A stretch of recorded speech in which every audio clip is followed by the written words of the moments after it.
Welcome to FootyWit Podcast. My name is Ehis Anthony, and we're here on the Football Gist edition of the FootyWit Podcast. It's been a minute we've been on the podcast ever since the EPL rounded up. But, there was something that happened yesterday. Champions League final. Chelsea are now crowned the EPL.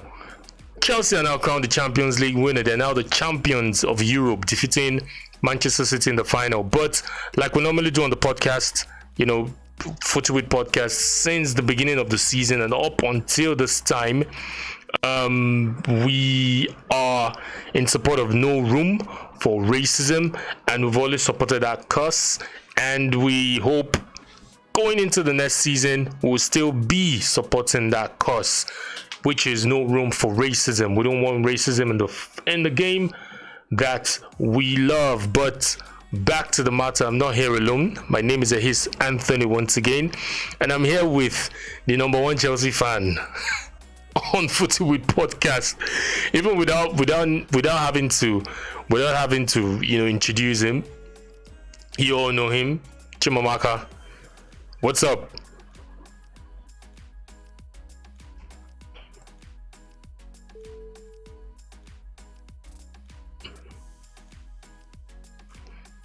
Yeah, it's good to be here again. And you can see him is donning the Chelsea jersey because Chelsea definitely won yesterday. It was an impressive performance by Chelsea, and we all saw how the game went out or played out. We were supposed to have a preview session or preview episode for the Champions League final, but because we were busy, all of us, we have our busy schedule. This is what we love doing because we just love talking about football, and we love doing this at most times weekends. So we were kind of like preoccupied and we didn't have the time to do that. But we said on today's episode, no more EPL. EPL is done and dusted. Man City are the champions, crown champions, and we're going to concentrate on the Champions League final. More like make it look like a review of the Champions League final.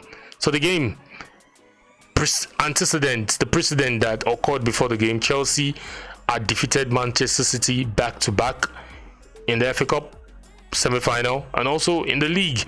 And the build up to the game was, we don't know what we're going to expect, but some Chelsea fans, they were kind of like too quiet. They were not too pompous because they didn't know what was going to happen.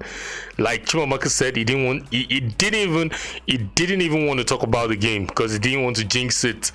And luckily for him, we didn't have the preview, we didn't have the preview episode, so he didn't have the opportunity to talk about it on FootyWit Podcast. I don't know if he did that elsewhere. And luckily for Chelsea, the game went out according to plan, and they did the job, and they're now champions of Europe. Chimamaka, first, how do you feel? This is the second time in the space of 10 years winning Champions League. Good for Chelsea. So how do you feel? It cannot be explained, actually. It cannot be explained. Why am I saying this? Because before the game, I had sleepless nights, 24 hours before that game.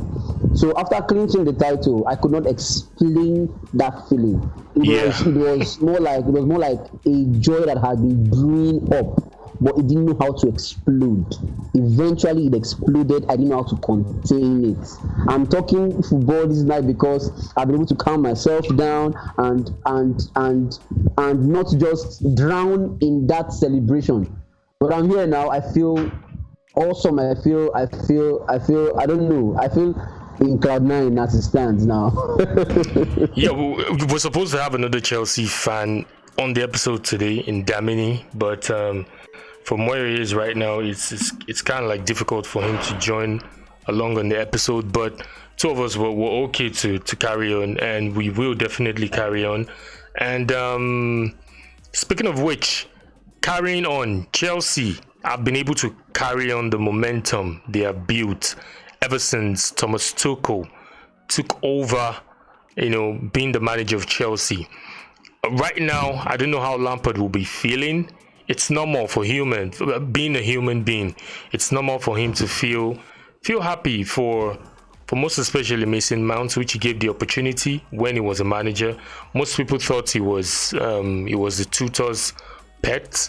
He was a pet to Lampard, but Mason Mount has been able to prove himself ever since Lampard was sacked, being the manager of Chelsea, and the new manager Thomas Tuchel came on, and Mason Mount has been able to prove the player he is.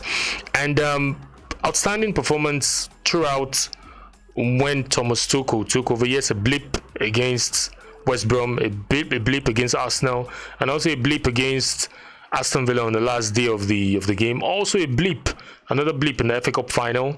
But they've been able to carry on that momentum, most especially against Manchester City, a team which everybody knows to be the best team in England. And they've been able to do this 3 successive victory against Manchester City. What has Thomas Tuchel gotten right when playing Guardiola?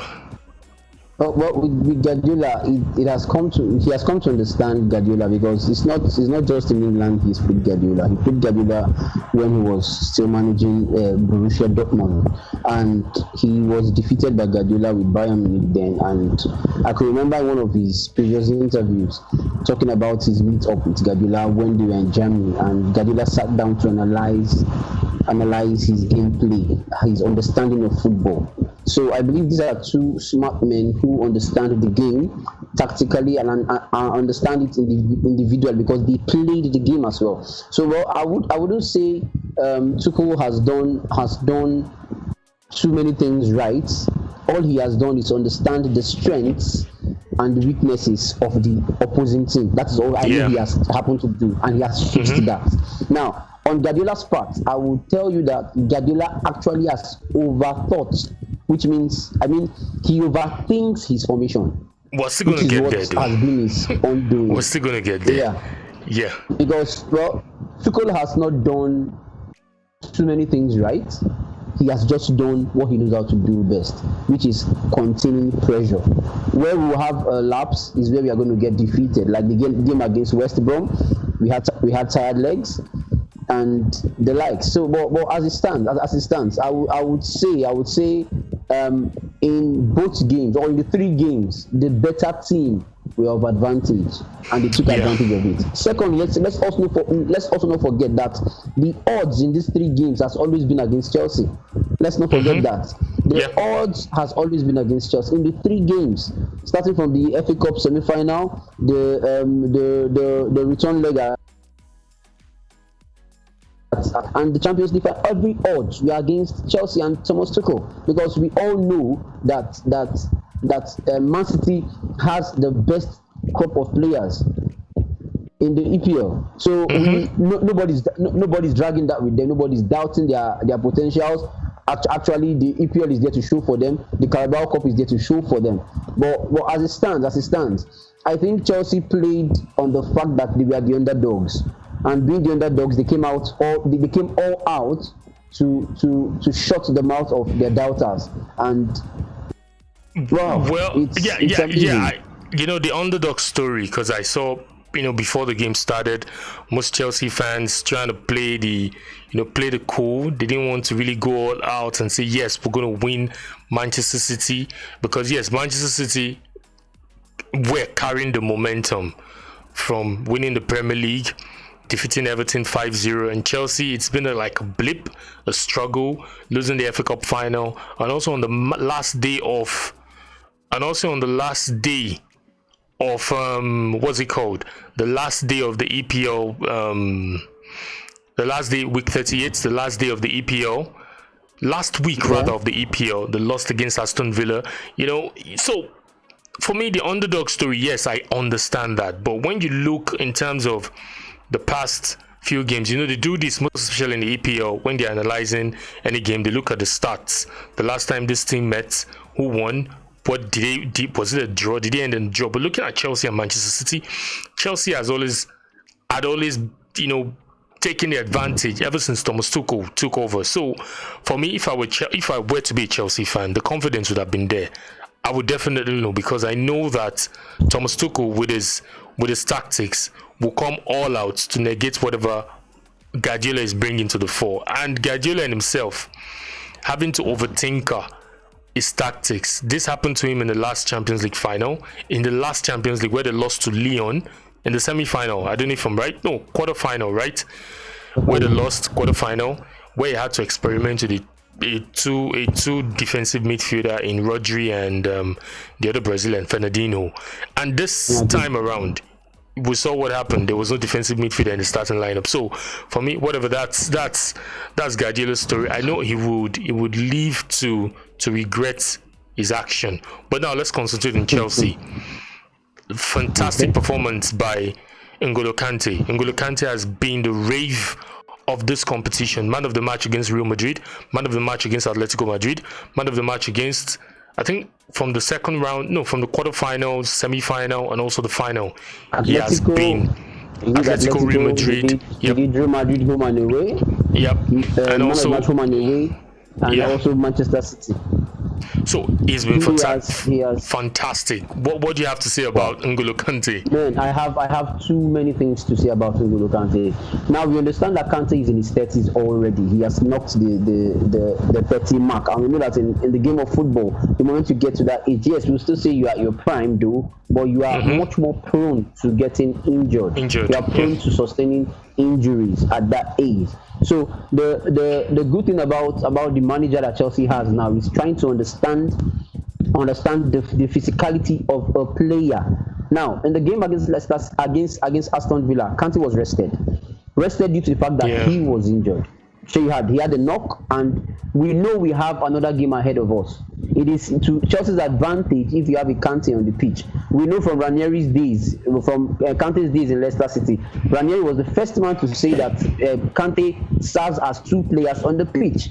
And we didn't understand that statement. We didn't understand that statement until we had him in Chelsea.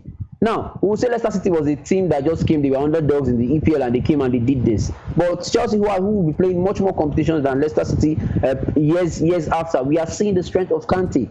In the game against Real Madrid, Kante was a menace in the midfield. And when you have the likes of Toni Kroos, you have the like of Casemiro, you have the like of Luka Modric, and in the pack of Real Madrid, and you still have Kante to nullify those guys' movements. It's amazing. Yeah, I was listening to the commentary yesterday, and Njoku, a Chelsea great, was saying that you have a Kante in the pitch is a prime Makaleli plus extras, which means if you watch a Makaleli play football and you say Kante is a Makaleli with extras, it means something else. Yeah, it speaks volume. It speaks volume. I was talking to my brother, and he said Kante in FIFA mode is a cheat. We know what that means. It is. These are heavy statements when you hear. I'm not trying to praise Kante, but his football. No. Right now, you just have to praise him, man. You just have to praise him right now, man. His football is speaking for him. He's all around the pitch. You cannot. And the good thing about his play of football, you know, in football, when you start getting hyped or you get praised, it gets into your head. But this guy is able to manage this thing with his humility. That is the part at which I don't understand. So Kante is immense both on the pitch and off the pitch. His football speaks volumes for him. His character on the pitch speaks volumes for him. His character off the pitch speaks volume for him. If you look at his football is not drama. If you remember in the game, that the final yesterday where he was stripped by Kyle Walker, and it was this is 3 minutes in the extra time. Yeah. And normally every player would want to roll on the pitch to waste more time. But when the players get designed that way, so he still got up. Normally, if I was the one in his shoes, I would roll like just to waste time, man. Just to waste time. But this guy, his default setting doesn't even accept that, which means he's just there for the football. That is the hunger. So I love that about Kante. I cannot use. I don't have the right words to actually explain an N'Golo Kante to you. I will just tell you to use your own words, the language you understand, to identify and define N'Golo Kante. He's a blessing in the Chelsea shirt. Any club would love to have him.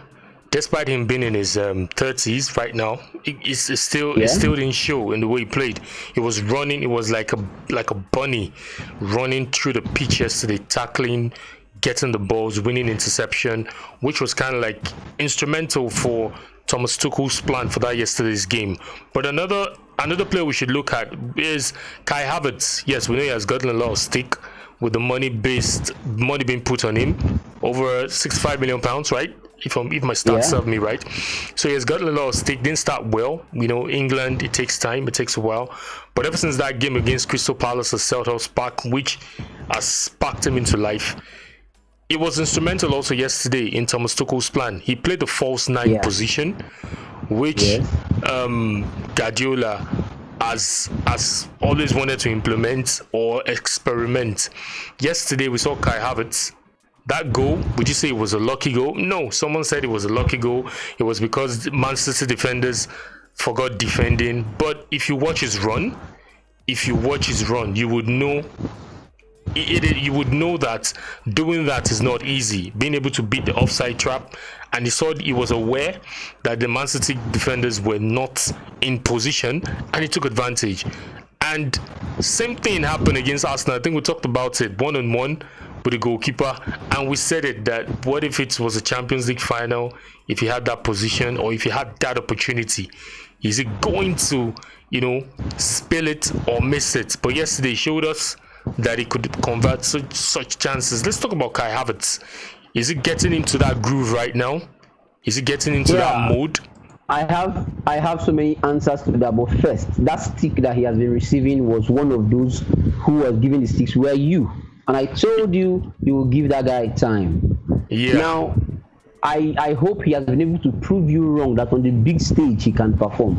All he needs is the time and the time to blend into the team. Now you talked about the game against Crystal Palace. That was where he got his groove back. This is a player that we all know suffered the COVID as well, and coming to a new country at age. Let's not forget he's 21 years of age. So that we don't. Yes, we know the price tag actually in the EPL says more than what you can even do. Yeah. But we expected so much from a 21-year-old player who is not in his prime yet, and at the end of the season is able to nick the goal that gave Chelsea the Champions League. It's a pass mark on Kai Havertz standard for now with that age. Now we have come to see that Kai Havertz can be very, very influential in any attack line. Kai Havertz plays on the left, he plays on the right, and he plays as a center forward, and he plays behind the striker, which means this is a player who is smart on every section going forward on the pitch of play. Now I got to realize that Kai Havertz's best position is playing as a center forward. Now, being a center forward doesn't mean you sit there and do the job as a number 9. No. Kai Havertz's advantage is that he reads game plays. He reads a pass before it is being given out. I don't know if you understand that. So that's the advantage he has. So he plays as a number 10, he plays as a number 8, and he plays as a number 9. So it's an advantage to Chelsea. Now, playing the formation Thomas Tuchel used yesterday was favorable to Chelsea. Why? Because he knows Kai Havertz has the pace. Nobody will understand that with his height, he has that pace. Nobody knows that. That is one of his strengths that people have been unable to identify. Secondly, he has aerial threat. He's not like, I'm sorry to say this, Tammy Abraham is a Chelsea player as well. But Kai Havertz is more of a threat aerially than Tammy Abraham, because he also goes for the ball. He contests for these balls. So looking at the whole thing, Kai Havertz in his first year in Chelsea, in my own opinion, I don't care what anybody has to say, is a success, because he has been able to nick the Champions League and he has been able to come up with instrumental goals. We can remember the game against Real Madrid that Timo Werner scored. Yeah, so that's what Werner scored. Definitely, it's an performance, not brilliance from him. I get you. Saw that. I get you. No player will be bought for that kind of amount of money, and you're not performing, and you wouldn't get the stick. Exactly. But as it is, he has. On the post-match interview yesterday, when he was called by one of the journalists, and they asked him that the price tag on your head Is it this, that? I don't want to use the words he used, but he used the F word and says he doesn't give an F about the price tag. Now he has the Champions League in his hands. So it means a whole lot to him. So if he was actually dwelling on the price tag, I don't think he would perform much. But he chose not to dwell on the price tag and show his gameplay on the pitch. And I was in fact, we are very impressed with him. Every Chelsea fan are very and the problem that we fail to understand in England, this is due to the toxic English press that we have. I'm sorry I'm saying this here. The toxic English press that we have, who are very good at hyping a player even when he's yet to kick. Even when he's yet to put a boot on his feet. We are forgetting that Kai Havertz is only 21 years. And at 21 years of age, I get you, but you have players like Messi. You have players that are younger. You have players that are younger than him that are doing the exploits. Players like Foden, players like Greenwood, players like Saka. Yeah, the money wasn't put. That these guys have been playing in England. They play all their junior kind of football in England. This guy came for the first time in his career as a footballer. He came out of his comfort zone. I get the point. In England, and it's not easy. It's not easy. Credit to him, though. Credit to him. Yeah. The Sakas, the Fodens, and co. They've been exceptional. You can't rule that out. If you're going to put anybody in the category of young players and these young awards, you will put Kai Havertz because he has been very instrumental for his team. So you won't rule that out. The guy has been very good. Yes, we didn't get that at the beginning of the season because we all expected so much from him. So when he didn't give us so much, we felt okay. He's one of those waste of money guys that we have. But fortunately for us, we saw his strength against Real Madrid. I was surprised that he was able to humble an almighty Sergio Ramos. Yeah. That is Kai Havertz against Real Madrid. That's in the return leg. He was able to humble so this is a boy who has this thing inbuilt in him. All he needs is time and the right team where he fits into, and they will play wonderful football. I'm waiting for Chelsea in the future because you realize that all these guys that we are talking about now, these guys are even yet to get to their prime. Look at the Mason Mount who made the assist. Mason Mount is 22. Reece James is 20 or 21. Kai Havertz is 21. Christian Pulisic is 22. The guy we are shouting about, Timo Werner, is 24 going 25. So these guys are even yet to get to their prime. It only means that Chelsea has a future ahead of them, and these guys, if they remain in this club, Chelsea will be an unplayable team in the nearest future. Let's watch and see. Yes, we'll have to watch and see because it could have been a different story if Manchester City had won the title, but credit needs to be given to where it's due. They did very well. It was impressive, having to nullify Manchester City because we all know the threat that Manchester City carries. If they're playing any team, they're ready to break you down. But still on Chelsea, we saw the trend ever since Thomas Tuchel took over. The likes of Tammy Abraham and likes of Giroud has fallen down the pecking order. They have not really played that well. They've not gotten minutes in all competitions per se. And looking at the formation Thomas Tuchel is implementing most of his game, playing the false nine, playing the three at the back, two full wing backs, and 5 pressing, going attack, 5 defending. Very lovely to watch, but it has nullified some players, and we know those things happen. It brings unbalance into the team. Players are not happy. Tammy Abraham has always been getting playing time under Lampard, but all of a sudden the new manager comes in and the manager is not even looking at him. Oliver Giroud as well, the striking role, and Timo Werner, like you mentioned, is not firing on all cylinders yet. Let's say that he's not firing on all cylinders. That's true. How does Thomas Tuchel go from here? Yes, we've won the Champions League. We came fourth in the EPL. We got to the FA Cup final. We lost. Yeah, those are improvements. Those are things you can check that yes, we're on the right path. But in terms of balancing the squad, we know what it messes things up. It has even messed up the biggest team in the world when your dressing room is not balanced. So how does Thomas Tuchel do this? How does it manage? We've been hearing rumors. Tammy Abraham is no longer needed. He might leave. Oliver Giroud, we don't know where he's going to. But these guys are not getting playing time. How does Thomas Tuchel handle this? Well, I would talk about Thomas Tuchel's strength, and one of his strengths that I've noticed right from his men's days is how to manage players. Now, because you're not playing doesn't mean that he's not in conversation with you, unlike some other managers. Because you're not playing, you are frozen out entirely. Yes, since Thomas Tuchel took over, Tammy Abraham has had just 2 or 3 games or less under Thomas Tuchel before he got injured. And the moment he got injured, Chelsea clicked. And the moment Chelsea clicked, Tammy Abraham found it difficult to even displace Olivier Giroud as the second striker on the bench. So now, this is what I feel or I believe Abraham should do, is up his game. So it's not just on Thomas Tuchel, because you realize that Thomas Tuchel likes playing fast forward players. When I mean fast forward, I mean guys who are pacey up front. That is the strength he has. And with Tammy Abraham is not fast. I must be very frank with you. Olivier Giroud is not fast. I'm very frank with you. But Giroud has an advantage over Tammy Abraham, which is experience. Olivier Giroud might not deliver the goals, but he's ready to bring in defenders to himself to create space for others. Sammy doesn't do that yet. So I believe Sammy might eventually leave Chelsea if he really wants to cement a spot in the England national team, which means he needs playing time.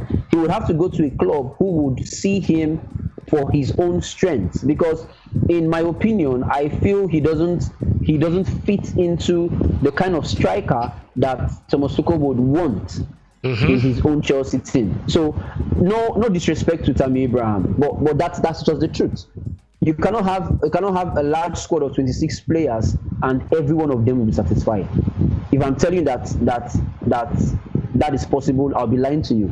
It's not possible. Now, the problem with big teams nowadays is managing big players. Tammy Abraham is, in his own right, a big player because he's playing for Chelsea and started off in the Chelsea academy right from age 8 or 9, I think. But as it stands, Tammy Abraham, Olivier Giroud, I know Giroud is 34. Giroud will be looking for other options outside of Chelsea. And definitely. As it stands, like, yes, he's beginning to get offers.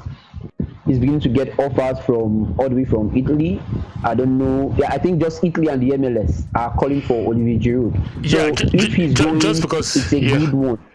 So just because of time, an addition to this question, do you see Thomas Tuchel going into the market this summer? Because Thiago Silva will be 35. You need a backup Christensen. So Christensen seems to be the only backup. Aspi as well is not getting any younger. On that right hand side is just Reece James. If Reece James get injured, what happens?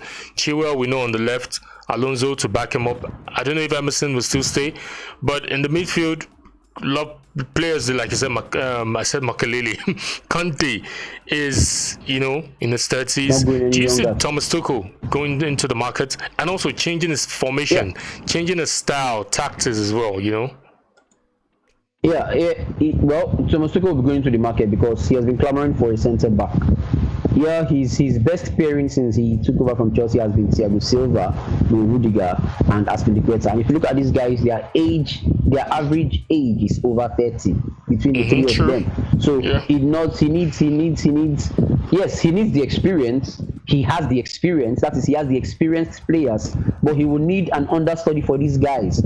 Because should it be that there's an injury, a very serious injury, who's going to take over? Now, we have seen that Andre Christensen has stepped up the plates. Andre Christensen has come in when Thiago Silva has been injured, and he has cemented a wonderful starting lineup. We know that. So he's a very good understudy for Thiago Silva. But for the likes of Rudiger, if Rudiger should get injured, get the kind of injury he had two seasons back before our Europa League triumph against Arsenal, if he has such kind of injury, as a long-term injury, who replaces him? We have nobody in that cover. I don't know if you get that. Now, if you're going to call Kotzuma, then what happens if Aspilicueta gets injured? So which means he needs covers on all these positions, at least 2 players each for the back three, because Thomas Tuchel, if I must be very frank with you, is not intending to change his back three style. All he would do might probably play. The only thing I feel he's going to do to tweak the team a little is to either remove, because he plays with a 6-6, the best he can do is to remove a double six and play with 1-6, then put more attacking players forward, which I know he can do. That's the only tweak I feel he can do. But with the back three, Thomas Tuchel has been known to play a back three. He might not touch anything about his back three, but in the center of the park, he will decide to do something in that. So that's where I feel his tweak will come in. So he needs players, and as I yesterday, from what we saw online, Thomas Tuchel's interview, he has had a conversation with the Chelsea owner, and the Chelsea owner is ready to back Thomas Tuchel up. He's always ready to spend the cash. He's ready to ready to spend the money just to get the team better. The beauty about Chelsea Football Club is people see us and say we are spending. We cannot spend if we don't have a football hungry owner. And the man has been there since he took over in 2003, 2004. He has left the business side of football and put the passion into it. That is why Chelsea is ready to spend. And Chelsea, every 1-2 seasons since he took over, has a trophy in their bag. Yeah, the stats speaks. The stats speaks because for over 20 seasons, ever since he took over, Chelsea has been able to rack home 17 trophies. You know, I was saying one stats. I was saying one stats yesterday, ESPN. Yes, major trophies won. Chelsea 17, Man City 13, Manchester United 13, Arsenal 9, and Liverpool 9. So it shows an owner that has ambition. It shows an owner that knows what he wants, and it shows an owner that is ready to invest into the team. And definitely, when you do that, results will definitely come up. It doesn't just only apply to the men's team. It applies to the female team. It applies to the guys in the academy. Because over the years, what trophies we are counting that are what the men's team have acquired, have cooked up in these 20 years. If you look at Chelsea women's team in the past 15 years, last 15 years, they were not as good as they are now. These people these girls were the ones who entered into the Champions League finals. Let's not forget that they are back-to-back women's league champions. Let's not forget that they came and they won in the past 3-4 years. The female team has been outstanding. Even we are talking about the female team. The Youth Cup, European Youth Trophy. Mason Mount won it as a Chelsea kid too as well. Yeah. So it means this thing is reflecting on all facets of Chelsea Football Club. So it is a joy to see that the owner of the club is football hungry than making money. He's ready to bring out his personal money to get the football to get the club running. And as it is, we have won a second Champions League in 9 years, and we have won in the space of that same 9 years. We've won 2 Europa Leagues, and it only tells you, it only speaks a lot. It speaks a lot about the football club. It speaks a lot about the hunger. And as it is, the good thing about it is the past few years, Chelsea was not so recognized as a big club, but the hunger came in from an owner, and we are hearing Chelsea. In fact, Chelsea is the most hated club in Nigeria as it stands, because I think the tide changed. The tide changed when Ibrahimovic took over. You know, it shows exactly. That's what shows you. Like I mentioned earlier, an owner that is ambitious, that want the best for the club. And interesting facts as well. Looking at what happened in Europe this season, the Europa League final and also the Champions League final, the managers that won it were managers that were sacked by PSG. You know, these were PSG's previous managers, and PSG has always wanted to win the Champions League. The Champions League seems to be the holy grail for PSG and also for Manchester City, and I could imagine how they will be feeling right now that their 2 previous managers that were sacked by the owners have now won Europa League and also Champions League in the same season. You know, that at times, like we mentioned, Ibrahimovic, he has all the money, spending the money right. You can have all the money and still don't have what you want. But it's so, I know as a Chelsea fan, you should be happy. I was even thinking you're gonna pop champagne on this episode, but there's no champagne to pop.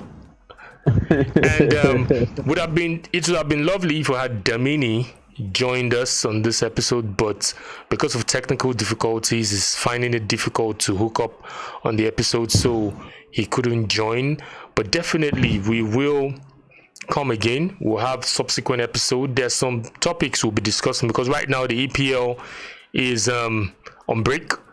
We'll have to wait till August before we do a normal EPL review. But before then, there will be topics we'll discuss. It's now going to be football gist, not the EPL review on FootyWit podcast. But when the EPL resumes, the EPL review will come back. And also we'll do episode on transfer news because yes, starting from June, the transfer window opens. June, July, August. Yeah, definitely. So there'll be a whole lots of going in and going out. So we'll talk about it for our respective club like we normally do. Arsenal, Manchester United, Chelsea, and also Liverpool as well. And it's been interesting doing this with you, Chimamaka. You know, I'm so happy. How I wish my team won a trophy this season, but a European trophy for that matter. But it's just a pity that that is not the case. Any parting shots for today's episode before we round off?